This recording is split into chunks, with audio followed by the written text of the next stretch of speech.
Well, hello, friends. It is time to serve you up another episode of the RR Show. Looking through my notes here, we got some good stuff. This one, actually, first we're going to start off with TIFU on that subreddit, and then we're going to go into petty revenge a little bit, and then last but not least, if I'm seeing my notes correctly here, yes, this is going to be fun. Neighbors from Hell is where we're going to wrap up there. Let's jump in. Posted by TFaust10. TIFU by pretending to be mute on an airplane.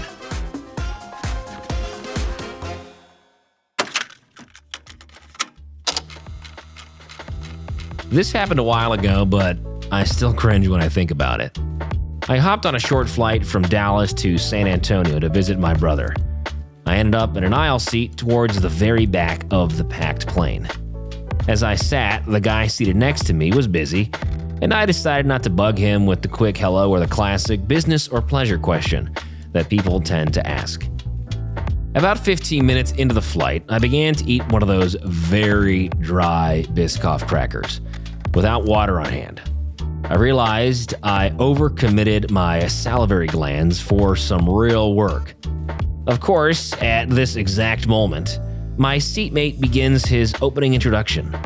I'd nod to him and smile because I was not about to open my mouth to pepper him with Biscoff cracker dust. Unaware of my dilemma, he asked me a question. I motioned to my throat with my hand to suggest I was finishing a bite. His eyes go large, and he quickly apologizes and turns red in the face with embarrassment. I was surprised by his reaction and thought his response was a little over the top. A few seconds later, I realized that he thought I was motioning that I could not speak. No problem. I would clarify everything as soon as I could swallow my cracker. Unfortunately, this cracker must have been made from some properties that send all moisture to another dimension. As I waited, the stewardess came to save the day with a drink cart. She asked me what I wanted to drink, and I just pointed at the Sprite can. As I did this, my seatmate clarified my choice by verbally telling the stewardess my selection. I could tell that he felt a sense of accomplishment that he was able to help me communicate, given my perceived disability. Maybe it made him feel better after having asked me a question that I was unable to answer. As the flight continued, I realized that I accidentally committed myself to becoming mute. I was at the point of no return, so I figured I would just go with it. I didn't want to make him feel stupid. He began to tell me a couple of things about his family. He mentioned a relative with a similar impairment following a stroke. He also showed me a picture of his dog on his phone. He knew I could not respond, so he never asked me any questions. I just nodded and smiled at anything he said, just to be polite, not uttering a sound. Eventually, our plane lands. By this time, I forgot about my act. I sat patiently as people began to deplane. Being at the very back of the plane, I knew I had to wait. So I remain seated, and my phone vibrates. I see that it's my brother calling me. I accept the call and enthusiastically say, "Hey, what's up? I just landed. Give me about 10 minutes and I'll meet you out front." My memory sends me a little notice, a little bit too late, reminding me that I'm supposed to be playing the role of a mute person on this plane. I slowly look over to my seatmate to see if he really even noticed. His head was directly aimed at me. He had the most disgusted look on his face, like I had punched a baby bunny. I began to turn red. I was so embarrassed that I couldn't think of anything to say to make the moment less awkward. A part of my brain that doesn't get out much convinced me to get out of the plane quickly. I turned that thought into action, and I quickly got out of my chair and grabbed my backpack. I look back at the guy, and I can confirm that he was more committed to maintaining his disgusted expression than I was at being mute. I quickly looked at the person in front of me standing in the aisle. I could go nowhere. I remained standing for about another eternity until the line started to ease up, and I finally made my escape. But this moment still haunts me.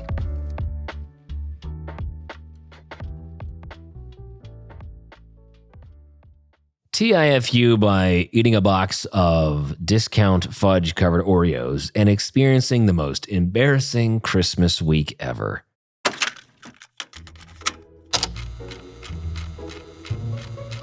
Hosted by Microsoft_Bob 2013 under the subreddit TIFU. It all started with a trip to the grocery store outlet where I stumbled upon a box of fudge-covered Oreos for just 17 cents. Yeah, he read that right, 17 cents. Like any sane person who loves a good deal and Oreos, I grabbed 3 boxes without a second thought. Fast forward to me at home, working on the code for a project, and I was devouring the entire box.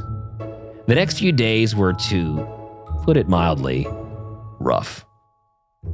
I was constipated for an entire week during Christmas.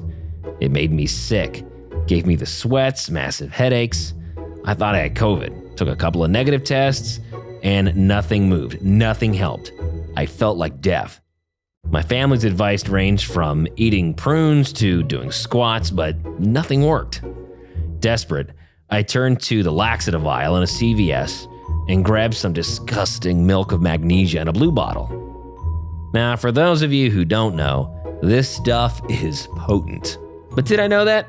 Of course not. I chugged it like it was Christmas eggnog. Directly after drinking it, I decided to go for a hike with my dog. I thought I had at the very least an hour before the stuff took effect.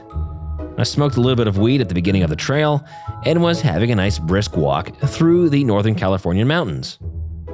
Halfway through the trail, my stomach did a somersault. I knew I had mere minutes before the milk of magnesia turned my insides into a high-pressure hose. Spoiler alert, I didn't make it there, and I was on a semi-popular trail with my dignity flowing down my jeans. I waddled back to the Airbnb, praying I wouldn't run into anyone I knew. So dear TIFU community, that's how I spent my Christmas week. Eating discount Oreos, getting constipated, and trusting milk of magnesia a little bit too much. And you know what? Respect the laxative. Maybe don't eat a whole box of discount Oreos in one sitting, no matter how cheap they are.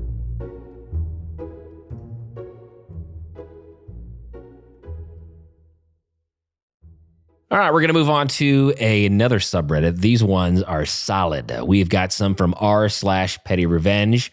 This one posted by Zaragic. Title, My tenant did over $50,000 in damages and asked then for a character referral.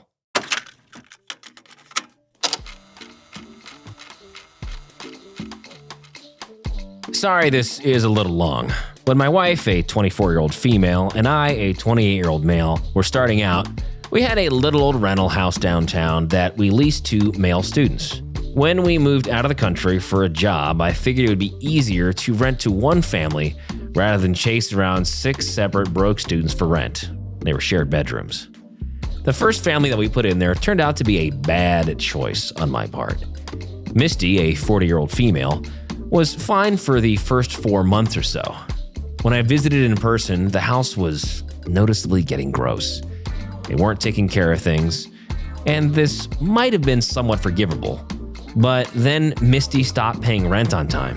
To make matters worse, there was a plumbing issue that sounded expensive, and the toilets were backing up and sewage was soaking in the carpets, and the whole place stank. I didn't even know why.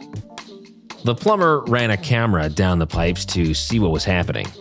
He informed me that the clog was a result of the buildup of needles. You know, the kind one might use for drugs. I opted to pay the $1,000 to have them use a high-pressure hose to flush out the system. Unfortunately, my house was nearly 100 years old, so the high pressure destroyed the clay connector to the city's sewage system. The only way to fix it was to shut down a major residential road and to dig it for $30,000. The insurance wasn't in any hurry to pay either. I didn't have that kind of cash sitting around at the moment, and Misty was still in there. I wanted to evict Misty, but it'd be a long process. And I knew that she would fight tooth and nail to stay, as she didn't want to go back to her parents, who just lived down the street. By this point, my house resembled a hoarder's home, and I suspected that drugs were being dealt there. Rather than evicting Misty, I called the health department because they were living with no running water and a porta potty, and they rented that porta potty in the backyard. It was gross. They also had 2 girls in there under the age of 10. It took a visit from a team of sheriffs to get her out, and only well after the property was condemned.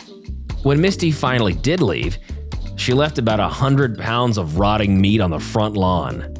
She also left the house a giant mess and stole many of my things. I was so relieved that she was gone that I almost didn't care. She was a major source of stress in my life and in my marriage. It ended up taking several hours and over $50,000 to fix up the house. Eventually, insurance came through part of it. I tried not to be resentful about the situation because being a drug addict and living in a condemned building is its own hell. There wasn't anything that I could feel good about doing to her.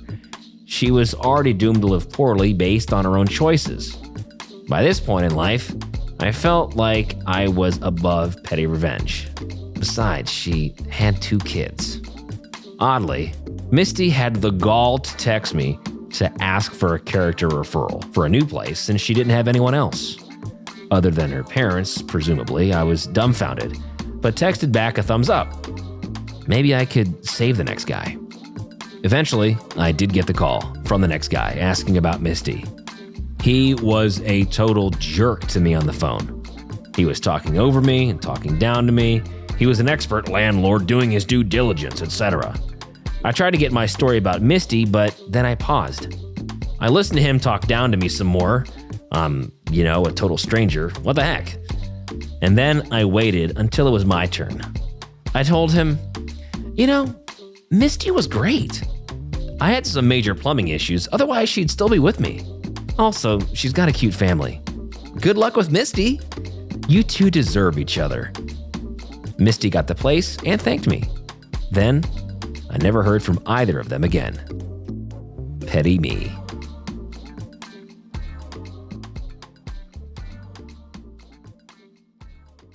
Girl teaches a lesson to a rude guy in a long line. Posted by Naruto7Bond. Under the subreddit r/petty revenge. So not my story, I'm just a witness. It happened in my final year of engineering college. When an exam was declared, the university would release the exam form which students were supposed to download, fill them out, and then submit them into the college. Usually, students would get 2 weeks to do this, which is more than enough time. We boys, for whatever reason, procrastinated until the last date, while girls had usually submitted their forms in the beginning itself.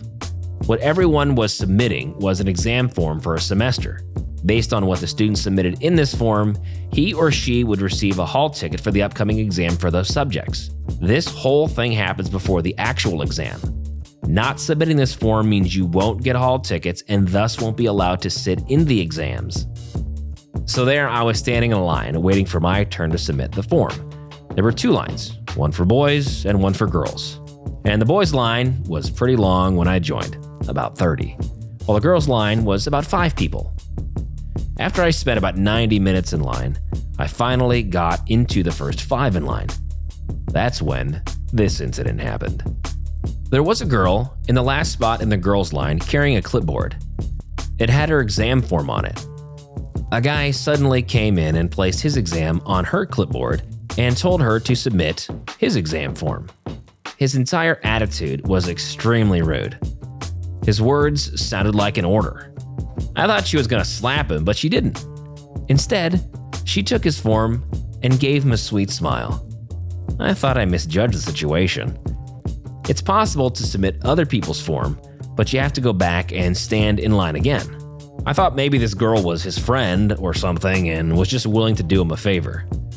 It didn't look like she knew him, but given she had just smiled instead of confronting him, I just ignored it. I put this odd act out of my mind and waited for my turn. When there were two guys in front of me, the girl reached to the end of the girls' line. She gave the clerk her form and had it submitted. She left the line and then walked towards the rude guy. He looked surprised, as she had not rejoined the line. She waved his exam form in front of him, and again gave him a sweet smile, and then just dropped it on the floor. She never said a single word to him. Everybody who was watching understood what she had done. She made him waste time by keeping his form with her. By the time she had submitted her own form, the boys' line had increased to more than 50 people.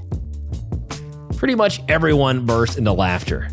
The guy who was so smug before took his own form and just left from there. I have no idea when he submitted his form, probably on the later day, which would have cost him a late fine. This was the best act of revenge I had seen. Neighbor with maybe OCD runs car alarm every night.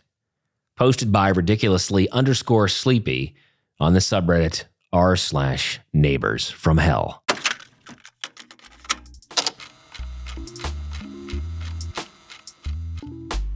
Across the street from my significant other and I lives an older man. He's always out during the day, cursing at the birds and peeing in the sewers. We only think he might have OCD or some other type of disorder because every single day he can be seen walking up and down the street, looking up everyone's driveways. He is constantly on his hands and knees picking up every leaf that falls on his lawn. And a few times a week we see him looking into his mailbox for a really long time. When he drives his car, I've noticed that he just circles the block over and over before he parks in front of his house. He also spends a large part of his day staring into the sewers for some reason. Not sure what's down there, and nor do I want to know, but he's fully immersed in whatever it is. Overall, we steer clear of him because he's a bit creepy, and as I said before, is always yelling and cursing. But otherwise, seemed harmless. Everything had been fine until a few weeks ago. Now it seems his new thing is his car alarm. It will go off at random times during the day, which is fine, I guess, but now it's also in the middle of the night. Sometimes as late as 3 a.m. He turns it on and it goes off for a really long time before he shuts it off. By the time it's off, I am wide awake and I can't get back to sleep. My significant other and I cannot figure out an explanation for it. Our suburban street is super quiet and there's never anything around when the alarm starts. We just picture him in his house, holding the car key fob and plotting when he's gonna push it and when he's gonna stop. I'm sorry because I know there are so many more worse stories on this thread, but it's 1:30 a.m. and right now, it just happened again. I don't know what to do about it, but vent here. Earplugs don't work and I can't drown out the blaring for anything. I feel terrible if it's really about some affliction he has, which is why I feel it's wrong for me to say anything to him about it. But I'm in near tears. I'm so exhausted knowing I'll be up for the rest of the night tonight. I haven't had a good sleep in months.